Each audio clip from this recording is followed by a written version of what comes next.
को भी चुनौती देता हूं कि सुन रहे हैं, गिरिडीह का झंडा मैदान आपके बाप का है।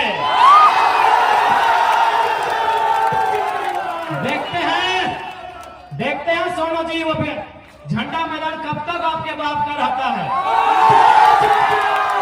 बड़ा दुर्भाग्य, एक लोकतांत्रिक देश में हम लोग 2 साल से झंडा मैदान में सभा करने की बात कर रहे हैं। पता नहीं जिला प्रशासन भी मौन क्यों हो जाती है, जिला प्रशासन भी अंतिम समय निर्णय क्यों बदल देती है। तो ठीक है सोनू जी, अभी समय आपका है, लेकिन याद रखिएगा कि आप जो घमंड कर रहे हैं अपनी पद का और मुख्यमंत्री से आपके परिचय का, ये ज्यादा दिन नहीं टिकेगा।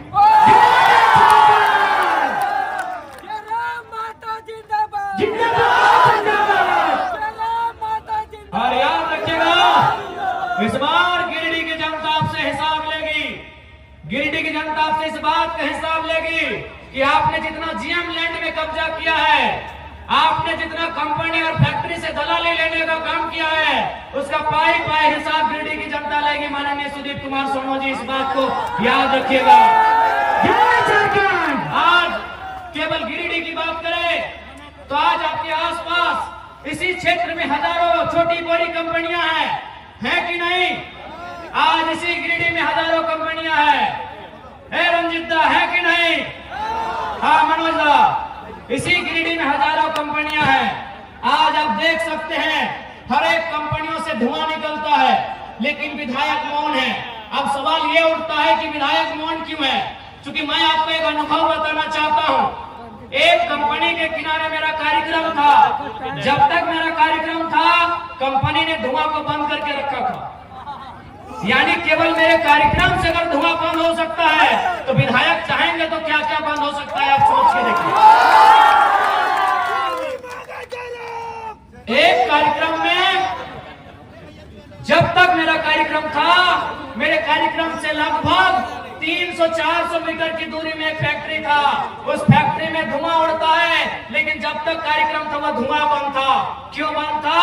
न कंपनी के ओनर ने कहा था कि जब तक टाइगर जराम महतो मीटिंग करके चले ना जाए, धुआं मत खोलना।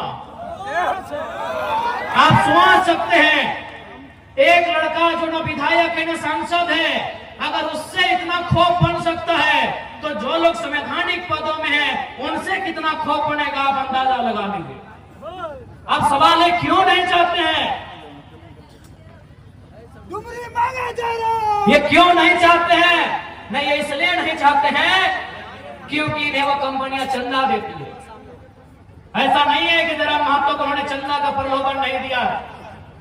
कभी उन्होंने स्कॉर्पियो तो कभी फॉर्च्यूनर जैसी गाड़ियों का ऑफर रखा है, लेकिन हमने एक ही लाइन कहा है कि मैं उस मिट्टी से आता हूं जिस मिट्टी में शहीद निर्मल महतो ने बलिदान देकर झारखंड राज लिया था। आप ये सौदेबाजी उनसे कीजिएगा जो लोग बिकना जानते हैं। हम झारखंड की राजनीति में टिकने आए हैं, और अगर हम टिक गए तो बेईमानों का बहुत बेहतरी से सफाया होगा। बिल्कुल बहुत बेहतरी से सफाया होगा। और मैं आपको कहना चाहूंगा, बहुत सारे लोग आपको कहेंगे कि ये लड़का नौजवान है, कभी कभी एग्रेसिव भाषण देता है, आक्रामक बातें करता है, मारने पीटने की बातें करता है। देखिए भैया, ये मेरा व्यवहार में है तो है। मैं कोई छुपा के अपना, मेरा कैरेक्टर नहीं है जैसा सुदीप सोनू का है। मेरा कोई कैरेक्टर छुपा के नहीं है, मैं जैसा हूं आपके सामने हूं। मुझे टी शर्ट पहन के मंच में आना पसंद है, मैं आता हूं। मुझे खाली पांव पसंद है, मैं खाली पांव आया हूं। मैं कोई दिखावटी नहीं, मैं जो हूं सो हूं। लेकिन हाँ, इतना कह देंगे, मैंने 2 साल झारखंड को देखा, बहुत करीब से देखा। लगभग नहीं करने तो 20 करोड़ मुआवजा हम लोग लड़के दिलाए। 20 करोड़ रुपया हम लोग मजदूरों को लड़के दिलाए। कहीं कहीं नहीं भी दिला पाए, ये भी सही है, लेकिन 20 करोड़ और लगभग 1500 नियोजन हम लोग लड़के दिलाए। उस लड़ने के क्रम में झारखंड को मैंने बड़े करीब से देखा कि झारखंड में नियम से बात करने से ये राज नहीं चलेगा। इस देश में गांधी का भी आदर है, इस देश में भगत सिंह का भी आदर है, और मुझे लगता है झारखंड में भगत सिंह का चरित्र होना चाहिए। मैं आपको एक ताजा घटना बता रहा हूं। आपने मेरा वीडियो देखा होगा बागमारा में, शायद पहली दृष्टि में आपको भी बुरा लगा होगा कि लड़का क्या बोल रहा है, बदला लेंगे, खून बहेगा, लहू बहेगा। आपके परिवार को हम देख लिए हैं, आपको भी लगेगा चूंकि वो 30-40 सेकंड का वीडियो है, लेकिन असली सच्चाई क्या है अगर आप सुनिएगा तो आपके पांव के नीचे से जमीन खिसक जाएगा। दरअसल बागमारा के उस कोलियरी में 133 मजदूर काम करते हैं। अच्छा एक बात बताइए, अगर कोई कहीं काम करता है तो उसके काम का कोई प्रमाण होता है कि नहीं? चूंकि वो कोलियरी में काम करते हैं यानी बीसीसीएल के अधीन काम करते हैं, लेकिन चूंकि बीसीसीएल ने टेंडर दे दिया है तो टेंडर दे दिया है तो टेंडर वाली कंपनी का जिम्मा होना चाहिए। लेकिन उस मीटिंग में आप सुन रहे होंगे टेंडर वाली कंपनी भी बोल रही है कि वर्कर मेरे नहीं है, बीसीसीएल भी बोल रही है ये वर्कर मेरे नहीं है, जबकि उनको पेमेंट भी मिल रहा है, 5600 मिल रहा है, किसी को 6200 मिल रहा है, किसी को 8000 मिल रहा है। तो मैंने वही सवाल किया कि भाई इनको 8000 पेमेंट दे कौन रहा है, इनको 8000 पेमेंट दे कौन रहा है? ये बीसीसीएल की वर्कर नहीं है, ये आउटसोर्सिंग कंपनी के वर्कर नहीं है, तो इनको पेमेंट दे कौन रहा है? बस वहीं कोई तीसरा आदमी छुप के बैठा है जो विधायक या सांसद है।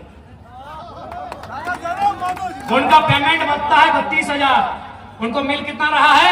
6,000। बताइए किसका खून नहीं खोलेगा? किसका खून? अगर आप में जरा भी इंसानियत है और आप में जरा भी अन्याय के खिलाफ लड़ने की क्षमता है तो आपका खून खोलेगा ही खोलेगा। पेमेंट कितना बनता है? 32,000। कितना मिल रहा है? 6,000। किसका खून नहीं खुलेगा?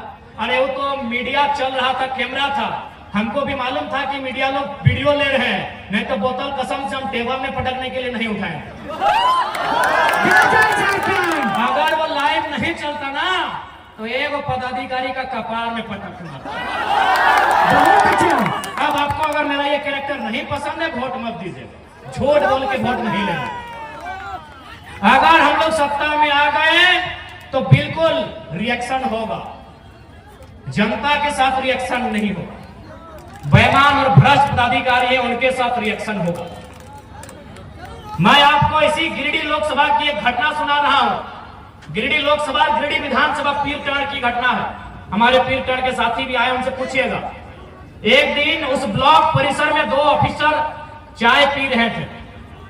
बातों बातों में चर्चा शुरू हुआ। एक ऑफिसर ने कहा कि सर जयराम महतो का बहुत हवा है, लाखों लोग उसे सुनने के लिए आते हैं, लग रहा है वो गिरिडीह लोकसभा जीत रहा है। तो दूसरे ऑफिसर ने कहा सर अगर वो जीत भी जाएगा तो क्या उखाड़ लेगा दिल्ली जाके, दिल्ली में उसको भाषण देने का मौका भी नहीं मिलेगा।